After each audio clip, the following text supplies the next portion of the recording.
Eu sou do Acre. No Acre também, caro amigo Monge Sato, meu pai conta.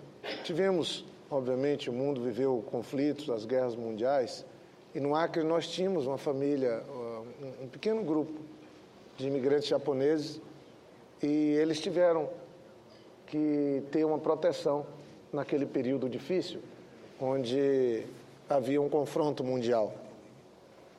Mas daqui a pouco o senador Flecha vai certamente falar com muita propriedade, porque no Pará nós temos, talvez, na Amazônia, o mais forte exemplo da presença dos descendentes japoneses na Amazônia brasileira, cumprindo um papel muito importante na economia do Pará e em toda a Amazônia. Ou seja, a presença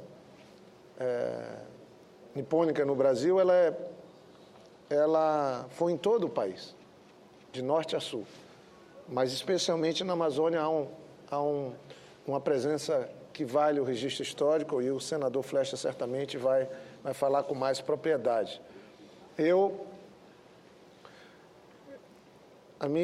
O segundo país que eu conheci quando comecei a viajar, ainda recém-formado, foi o Japão. Eu visitei a Bolívia, ainda como mochileiro, mas a primeira vez que saí de uma missão no Brasil foi exatamente para ir a Tóquio. E por conta de uma organização internacional que tem sede em Yokohama, a ITTO, Organização Internacional de Madeiras Tropicais. E foi dessa relação que nós tivemos com o apoio do governo japonês, para desenvolver um projeto de estudo das nossas florestas, e que hoje é uma referência na perspectiva do manejo sustentável das florestas, ou seja, da conservação da floresta. Isso mostra também, isso que já foi dito aqui, a preocupação que tem o povo japonês na busca do equilíbrio da atividade humana com a conservação dos recursos naturais. Eu sou um testemunho. Eu já tive, pelo menos em 10 oportunidades no Japão, então é um país que eu tenho muito respeito e admiração, e a última viagem, que era um sonho meu, fui a Kyoto. Passei em Hiroshima e fui até Kyoto ver um pouco a história bonita de Kyoto. E tem um exemplo meu, eu estava um pouco quente e eu fui tomar um sorvete. E comprei o sorvete. Gosto muito de andar a pé quando estou viajando, gosto muito de caminhar, e quando terminado o sorvete, bem, eu estava com uma sobra, né, a embalagem do sorvete, o palito, e eu digo, bem, vou atrás de uma lixeira. E eu não encontrei lixeira. Aí eu sempre guardo, jamais jogo alguma coisa no chão. Aí eu fui refletir, digo, nossa, Kyoto evoluiu tanto que não tem mais lixeira na rua. Isso para mim foi marcante. Aí eu falei, nós agora vamos ter que trabalhar para não ter lixeira. Porque se tem lixeira é porque tem lixo. E não precisa ter lixo. Nem na casa da gente, em nenhum lugar. São resíduos que a gente pode manusear. E guardei até chegar num lugar, porque a primeira viagem que eu fiz ao Japão, senador Hélio José, senador Flecha, senhores convidados, eu fiz questão de visitar o local onde, no prédio que eu fiquei, na casa de um amigo, hospedado, se punham os resíduos, isso em Tóquio. E eu digo sem problema, não tinha diferença do ponto de vista da higiene, da limpeza. Esse local onde se coloca os dejetos, os resíduos das famílias, do meio da rua. A limpeza era igual, tudo muito organizado, acondicionado, separadamente. Eu estou me referindo a 1987. Então, é algo... E esse exemplo que eu vivi nas ruas de Kyoto, depois que eu andei um quarteirão, andei 2, eu falei, não é possível. Mas, óbvio, lixeira é uma coisa atrasada. Encher a cidade de lixeira, porque tem alguém produzindo lixo no meio da rua. O certo é termos um outro tratamento. E vi isso na cidade de Kyoto. Queria também dizer que essa presença, que chega quase 2 milhões, está perto de 2 milhões de descendentes, nos ajudou muito. Vieram aqui para nos ajudar nos ajudar com a mão de obra, foi isso que de alguma maneira estimulou boa parte dos que vieram para nos ajudar, a mão de obra na lavoura do café, né, essa presença. Mas, no fundo, depois nos aproximamos também dessa cooperação, óbvio, que muito desfavorável para o Brasil, porque o Brasil, desde o seu descobrimento, segue um caminho muito ruim, que é um caminho de exportar matéria-prima. Isso é terrível, isso não leva. Nós já tentamos com pau-brasil, já tentamos com ouro, com diamante, com madeira de toda ordem, com minério de ferro. É óbvio que esse não é o melhor caminho, ninguém faz isso. Eu estava há pouco numa palestra do presidente Bill Clinton, nunca vi alguém tão otimista sobre o nosso país, sobre o Brasil. Eu vou reproduzir daqui um pouco na sessão o que eu ouvi dele. Talvez dê uma boa lição a todos nós brasileiros. Ele falou que já veio 11 vezes ao Brasil. Eu estava lá. Mas o nosso país teima em fazer algumas coisas erradas, há séculos. Uma delas é essa, de ser fornecedor de matéria-prima, exportar soja em grão. É óbvio que a gente perde muito quando faz essa opção. E o caminho é um pouco do que o Japão, eu sempre uso o Japão como exemplo. O que é que o Japão tem em abundância? Sua cultura, seu povo, seu jeito de viver. Mas no Japão, nem o território pode ser ocupado. Não tem estrada ligando o Japão a lugar nenhum do mundo. É uma ilha. O clima tem extremos terríveis a serem enfrentados. E eles conseguem se firmar como uma das maiores economias do mundo, ter um PIB 2 vezes do brasileiro. Óbvio. E nós não vamos a lugar nenhum seguindo esse caminho de exportar minério de ferro. Óbvio que esse não é caminho. Estamos há 500 anos pegando esse caminho. Não é culpa de agora ou de antes. 500 anos. Até diamante nós já fomos exportadores de diamante. Então não importa o valor do que é exportado in natura. Exportou in natura, perde-se quem faz essa opção. Por isso que eu lamento que a gente não tenha ainda conseguido, mas sou otimista de que nós vamos promover mudanças. Eu tive também, na última viagem que fiz ao Japão, em novembro do ano passado, visitando o parlamento, e já havia uma expectativa.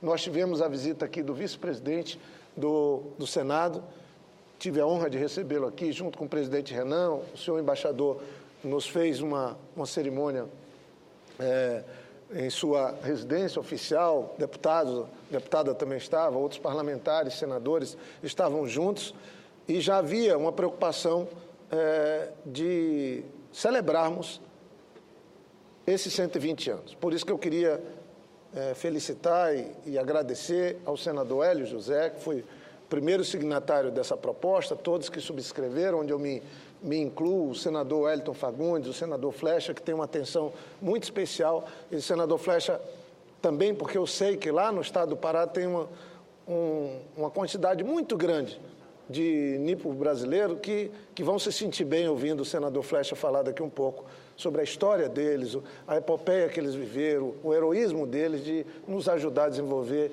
o Brasil em toda parte, especialmente na Amazônia brasileira. E eu acho que a vinda do casal real, de um casal da família real aqui, é uma demonstração também do afeto do Estado japonês com o Brasil. E fico feliz que nos 120 anos, agora no começo de dezembro, a presidenta Dilma vai estar no Japão, levando a mensagem dos 200 milhões de brasileiros, que só são 200 milhões porque temos quase 2 milhões de descendentes japoneses. Eu cheguei aqui já correndo e queria concluir com a Leslie. Ela é uma assistente minha no gabinete e ela me contando, ela é também nipo-brasileira. O seu avô chegou no Brasil e veio num navio de laranja, né? E o pai dela tem 60 anos, já nascido aqui no Brasil, e ela, acriana do meu estado, e agora está aqui, estudou e trabalha comigo. Então está em toda parte, a gente tem exemplos dessa relação, dessa amizade dos nossos povos. Inclusive, aqui no que me prepararam, tem uma passagem que é uma singela e corriqueira maneira de japonês e brasileiro mostrar o quanto que nós temos de relação. Tornou-se há muito tempo evidente a marca dos nipos descendentes no nosso Brasil, né? Na agricultura, na indústria, na ciência, nas artes, na política, no comércio. No Brasil já se tornou quase como uma piada que a gente fala, uma anedota, que se inicia assim: qual a cidade onde há mais japoneses? A resposta que o brasileiro dá imediatamente: São Paulo. Aí o interlocutor diz: não, é Tóquio. Por conta da presença tão forte, normalmente nas ruas as pessoas já respondem no automático: onde é que tem mais japonesa?